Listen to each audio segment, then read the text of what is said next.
Hello, तो आज हम लोग बात करेंगे इस हफ्ते मार्केट में क्या-क्या हुआ है। तो सबसे पहले हम लोग निफ्टी से शुरू करते हैं।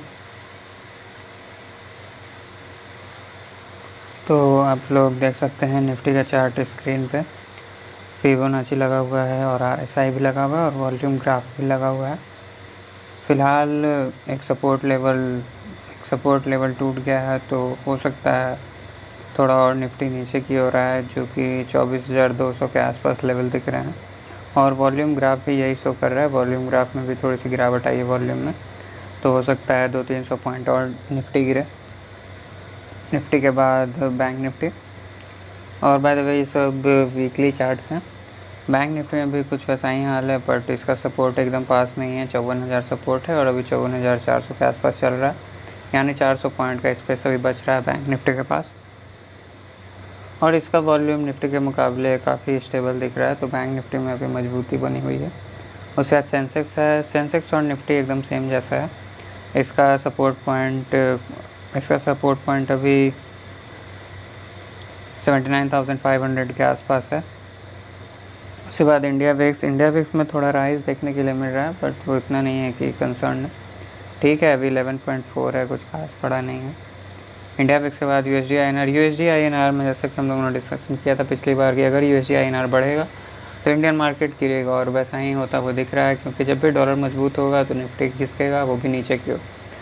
फिलहाल डॉलर ऊपर जा रहा है, आरएसआई भी स्ट्रांग है और हमेशा नए हाई बन रहे हैं डॉलर में, इसलिए इंडियन मार्केट कुछ खास परफॉर्म कर नहीं रहे हैं पिछले काफ़ी टाइम से। उसके बाद आईटी इंडेक्स है। आईटी इंडेक्स में भी कुछ खास मूवमेंट है नहीं, पूरा डिप डाउन हो गया।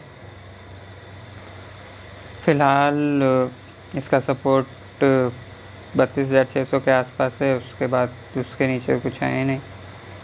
आईटी के बाद ऑटो सेक्टर में फ़िलहाल ब्रेकआउट होने वाला था, पर अब थोड़ा नीचे आ गया है, तो उम्मीद करते हैं सपोर्ट का काम करेगा। 26,200 के आसपास लेवल है जो सपोर्ट का काम कर सकता है। ऑटो के बाद मेटल है। मेटल में भी अपना रेजिस्टेंस क्रॉस नहीं कर पाया और वहीं से वापस आ गया, जो कि 10,000 का लेवल, और इसका सपोर्ट लेवल है 9,700 के आसपास सपोर्ट लेवल है। लेट्स सी क्या होता है।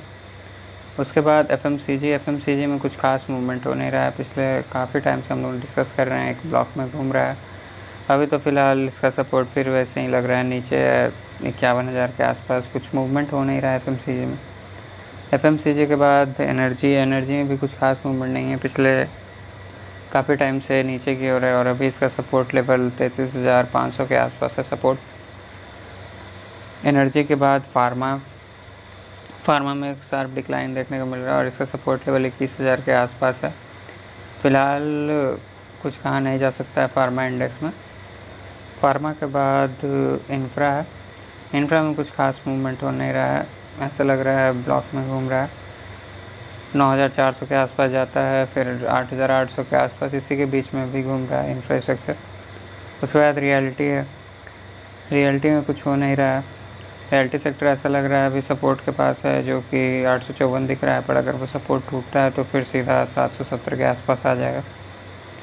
रियलिटी के बाद मीडिया डिस्कशन करने को फ़ायदा नहीं। शायद माइक्रो कैप डिस्कस कर लेते हैं।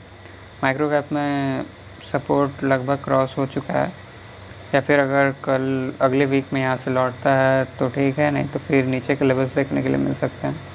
सबसे पहला सपोर्ट आएगा 22,300 के आसपास। तो फ़िलहाल आज के लिए तो बस इतना ही है। जैसा कि हम लोगों ने देखा इस हफ्ते काफ़ी सारे चार्ट थे जो ब्रेकआउट हो सकते थे, पर वो ब्रेकआउट से लौट आए हैं, तो साइन तो बढ़िया नहीं है, फिर भी हम लोग देखेंगे। खैर आज के लिए तो बस इतना ही है, देखते रहिए और भी चार्ट्स।